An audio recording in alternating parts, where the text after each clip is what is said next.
Hi friends, now I am going to present MATLAB self-paced deep learning on-ramp codes part 2.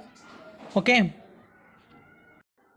in part 1 we see introduction using pre-trained networks, managing collection of image data.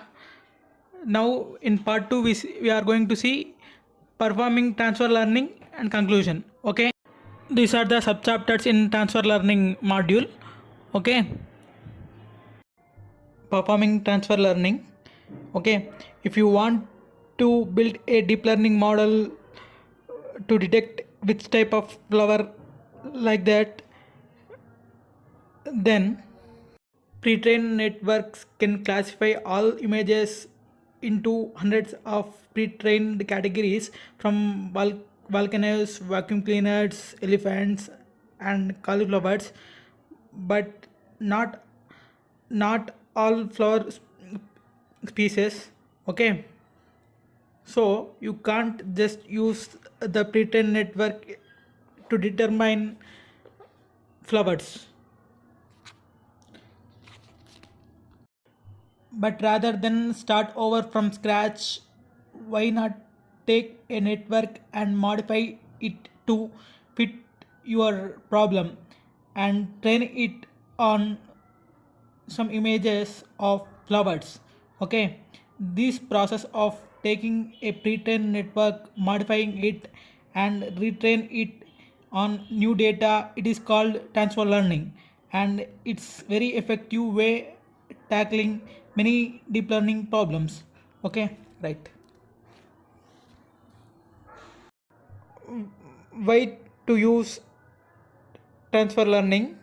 Okay, in left top picture you see, for pre-trained network, low effort is required, low flexibility is there. Then the next picture you see, the training for from scratch models, higher flexibility is there but more effort is required. Then you see in down picture, uh, transfer learning is in between these two.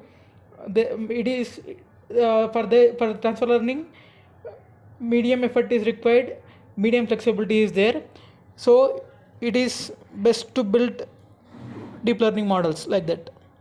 Components needed for transfer learning.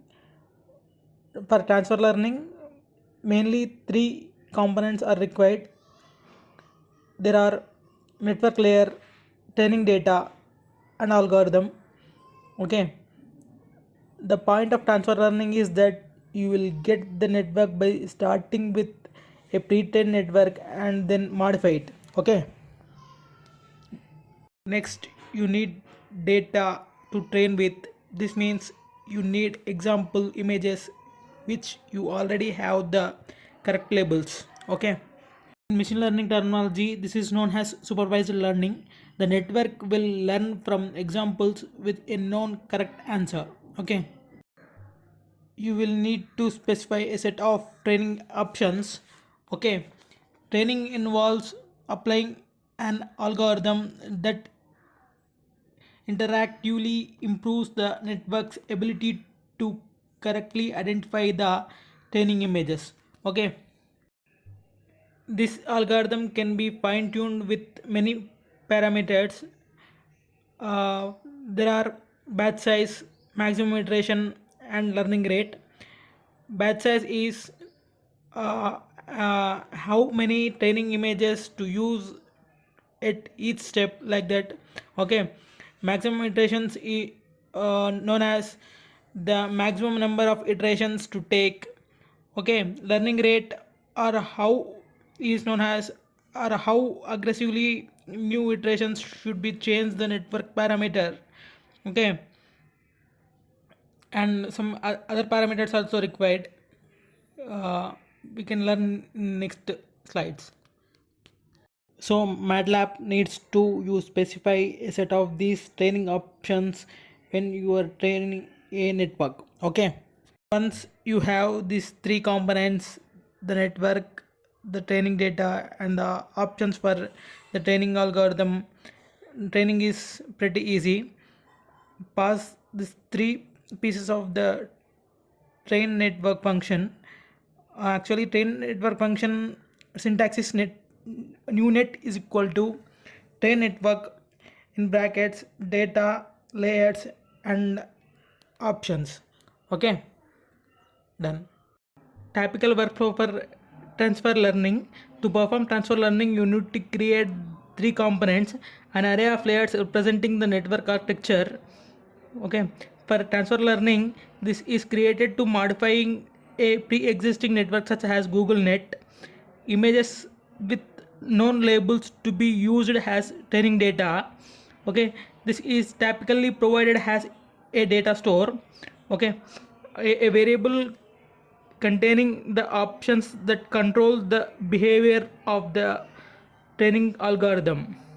Okay, these three components are provided as the inputs to the train network function, which returns the train network as output.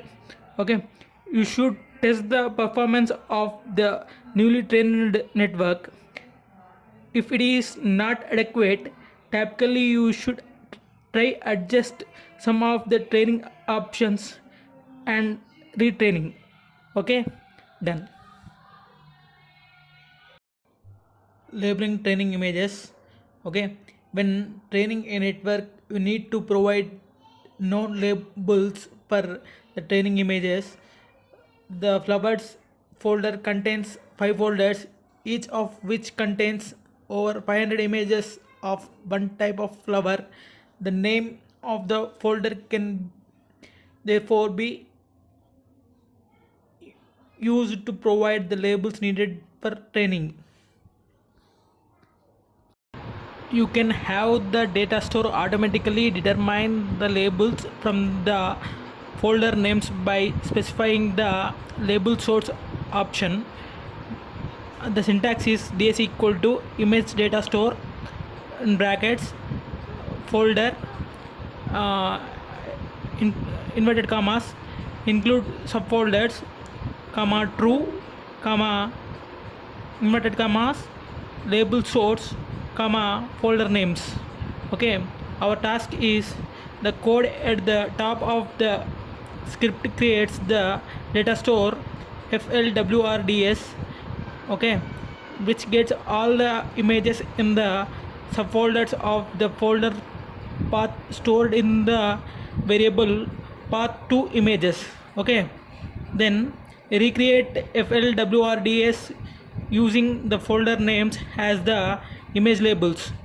Then path to images already exist in the workspace. Okay, the syntax is flwrds equal to image data store in brackets path to images comma inverted commas include subfolders comma true comma label source in inverted commas then folder names.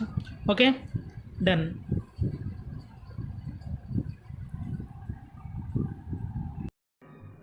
Then the second task is extract the labels property of flwrds into a variable called flower names. Syntax is flower names equal to flwrds dot labels. Okay, done. Split data for training and testing. Okay, during training the network weights are adjusted so that the network learns to associate the given inputs with the given outputs. But even if the network can correctly classify all the training data, did it really learn anything? Okay, the real use of network is to apply it to new images hasn't seen before. Okay, done. It's good practice to reserve some of your training data for testing. Okay, this reserve test set is not used to train the network, only to evaluate its performance. Okay, in this interaction you will use the split each label function, one per training and one per testing. Okay. The data store FLWRDS into two data stores, FLWR train and FLWR test, such that 60% of the file is each category or in SLWR train. Okay, the syntax is SLWR train comma SLWR test in brackets is equal to split each label in brackets FLWRDS comma 0 comma 6 0.6. Okay. Unbalanced training data. In some applications, it is common to have many more images of one class than other. For example, when trying to detect defects, it is usually easy to obtain many images with no defect, but harder to obtain images with defects. Okay, in this case, dividing the data proportionally by class will result in the network being trained primarily on the images with no defects. Okay, this can bias the training, resulting in the network that plays the percentages, okay, rather than truly learning to identify for the that shows the presence of defects. Okay, to avoid this, it can be helpful to split the data so that the training images have equal number from the each class. Okay, done.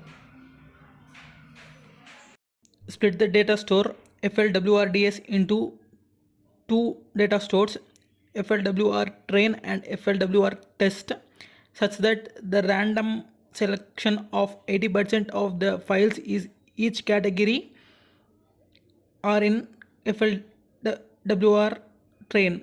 Syntax is FLWR train comma FLWR test is equal to split each label in brackets FLWRDS comma 0.8 comma randomized. Okay. Split the data store FLWRDS into two data sets, FLWR train and FLWR test, such that 500 files in each category are in FLWR train. Okay. Argument training data. Okay, when training a network, your training image may not be sufficiently varied. Okay, for example, the first row of images are close with good lighting, but the second row of images are imperfect images, odd angles, substandard lighting, not well framed or cropped, so on, like that. Okay, efficient way to handle this situation is to use an augmented image data store. Okay, the augmented image data store function takes an output image size and image data store as inputs.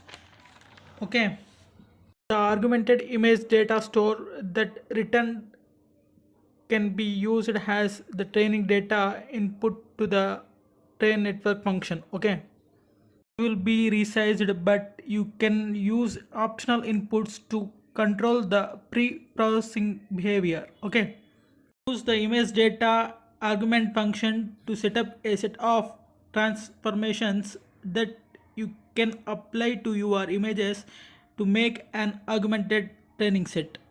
Okay, transformations include rotations, reflections, transformations, shades and scaling.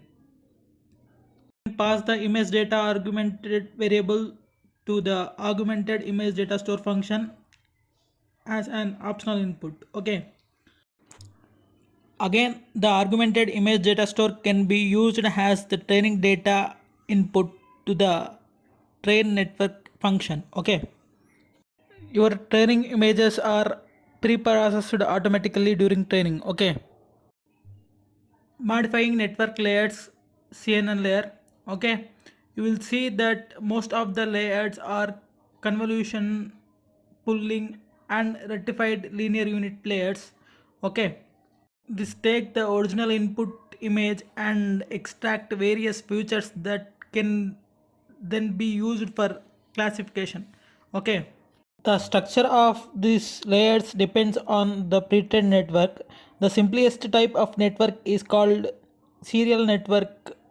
Information is passed on in order from one layer to the next. Okay, but most popular pre-trained networks are called directed acyclic graph networks, DAGs. Okay, DAG networks have a more complex architecture where the information from one layer can be passed to multiple layers. Okay, basically MATLAB series networks are just represent an array of layers. Okay, DAG networks on the other hand have an array of layers but also need way to specify the connections between those layers. Okay, series networks don't need these because the connections between layers are implied. Okay, perform transfer learning, you need to modify the network to suit your problem. But most of the networks are same. Typically change just last few layers like that. Okay. Example here the end of Google Net. Notice that the 142nd layer is fully connected layer with 1000 neurons. Okay. This takes the extracted features from the previous layer and maps them to 1000 output classes. Okay. Then the next layer, the softmax layer, turns the raw value from 1000 classes into normalized codes. Okay. So that roughly speaking, each value can be interpreted as the network prediction of probability that the image belongs to that class. Okay. The last layer then takes these probabilities and returns the most likely class as the network output. Okay.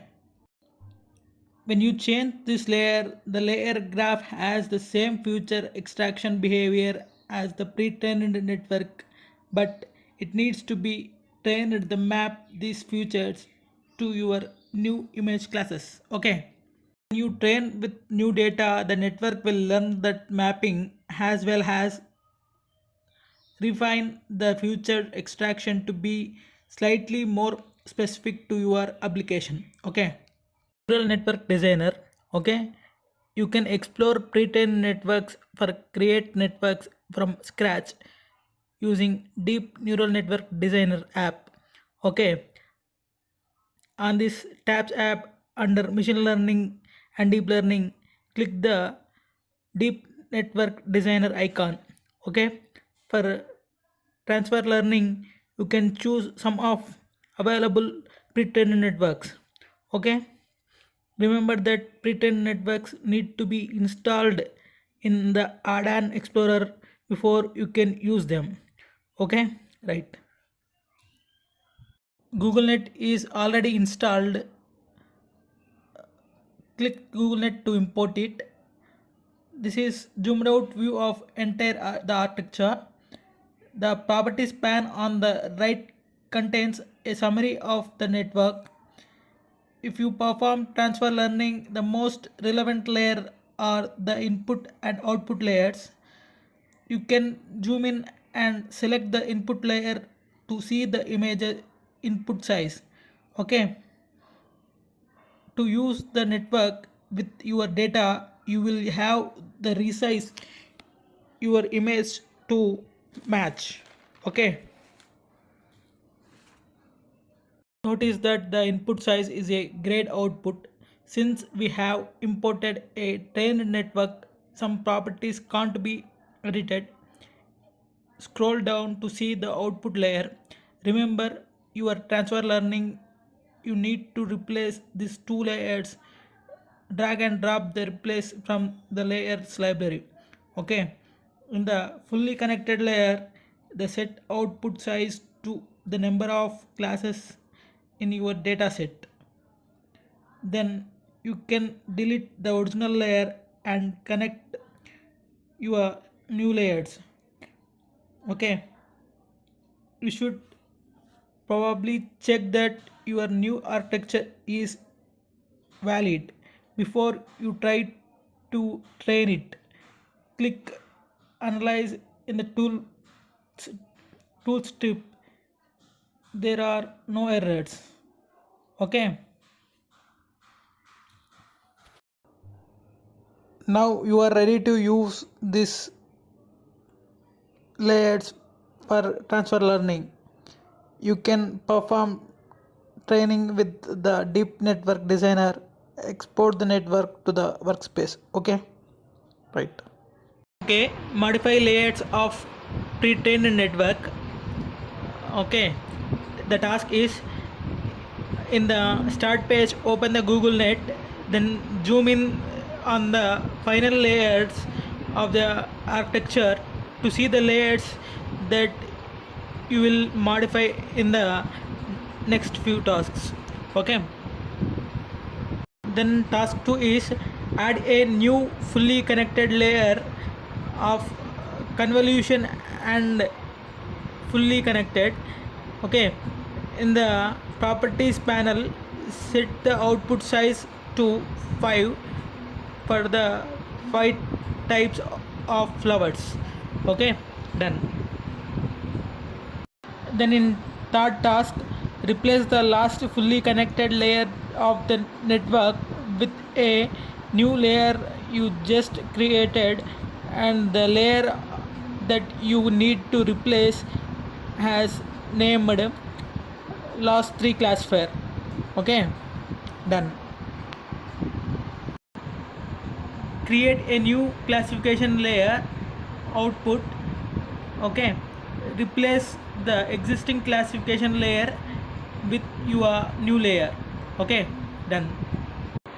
Because in the properties panel, note that the output size is 1000 before, then we change it to output size of 5, so we have to replace with this new output layer.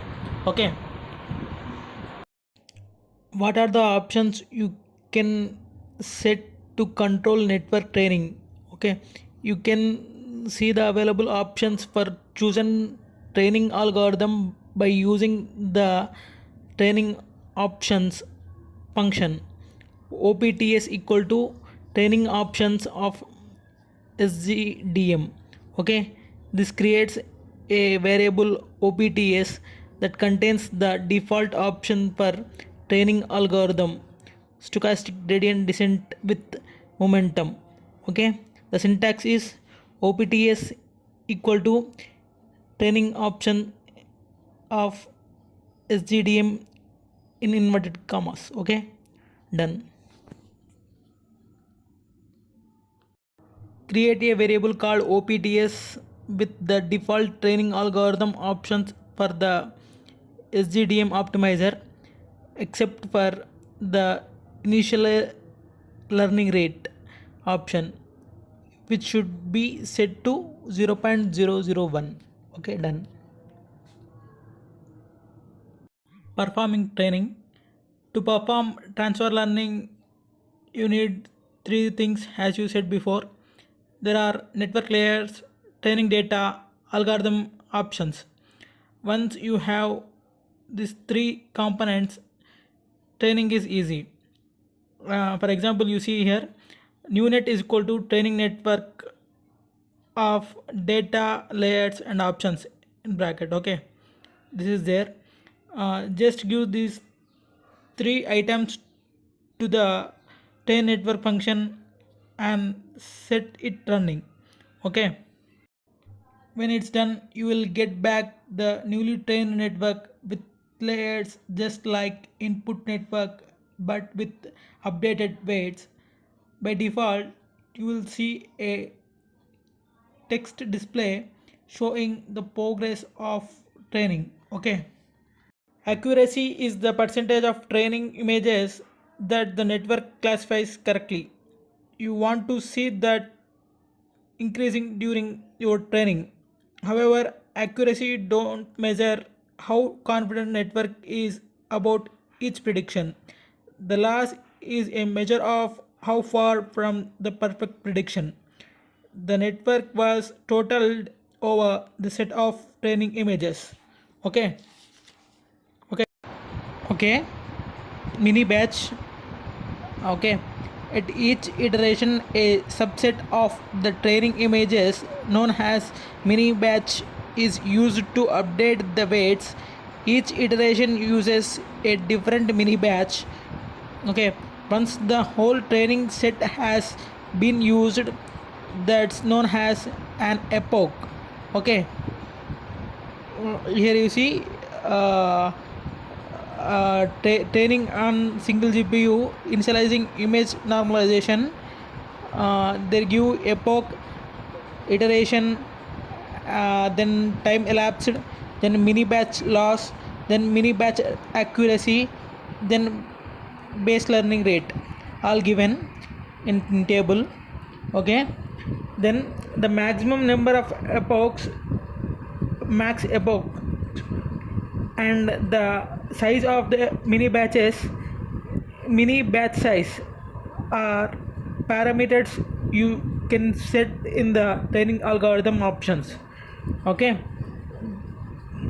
note that the loss and the accuracy reported during the training are per the mini batch being used in the current iteration. By default, the images are shuffled once prior to begin being divided into mini batches. You can control the behavior with the shuffle options. Okay, done. Plot the training loss stored in the training loss field of info.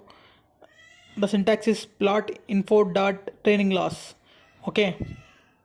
The network appears to be performing well on the training data, but the real test is how will it perform on test data.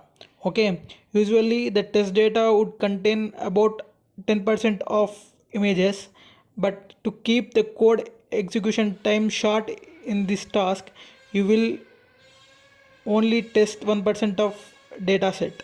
Okay, use the classify function to obtain the classification FlowerNet predicts for the images in the data store. Resize testing images. Store these results in the variable called flower grids. Okay, note that classify function will be running 34 images through FlowerNet. It may take a few seconds to execute. Okay, syntax is floor grids equal to classify in brackets FlowerNet comma resize test images. Okay. Task 3, calculate the function of test images correctly classified by dividing numCorrect by the number of images. Store the result in variable called trackCorrect. TrackCorrect equal to numCorrect by numal for flower critics. Okay. Performance by class. Loss and accuracy give overall measures of the network performance, but it can be informative to investigate how the network performs on the different image classes or misclassifications randomly distributed, or their particular classes that are difficult for the network, or their classes that network disproportionately confuses. Okay, this is called confusion matrix also. Okay. Okay, task, display the confusion matrix for the flower test data. The predicted classifications are stored in the categorical array flower predicts. The known classifications are stored in the pure solution for task 1. Okay, syntax is confusion chart in brackets floor actual comma floor predicts. Okay, you train the network and evaluate the performance. If performance is good, it is okay. If performance is insufficient, then what to do? Remember that the train network function takes three inputs: the network, the training data, and the options for training algorithm. Okay, you can modify these options. It is easy method. The learning rate and momentum are the two key parameters that affect the training algorithm updates the weight. Recall that the goal of the training is to minimize the loss function, which is measure of how badly the network perform on the training data. Okay, loss function, the how big step do you take, the size of the step is the learning rate. Okay, the learning rate is too small, you will need to take a lot of steps to get the bottom. Okay, but if learning rate is too big, you might be end up with jumping around the places. Okay, if your weights have blown up and your network is giving terrible performance, the first thing you should do is divide your learning rate by 10 and try again. Okay, the common problem with all machine learning algorithms from supervised learning is overfitting. This is when your model does well at classifying the and training data, but performs much worse on the test data. What happens is that you have learned the details of the training data set rather than the general patterns. One way to prevent this is to use some of your data for validation during training after you used the your training data. Okay, to update the network, test the network performance and validation data. Okay, keep trying while the performance continue to improve on the validation set, but once that performance starts getting worse, stop the training, because you may you may be starting an overfit. Okay, use these options to use the validation during training. Okay, finally the conclusion is we completed the deep learning on-ramp course in MATLAB, and the best part is it is free, so that if you are interested, go and explore that to get deep learning in a practical approach. Okay, thank you.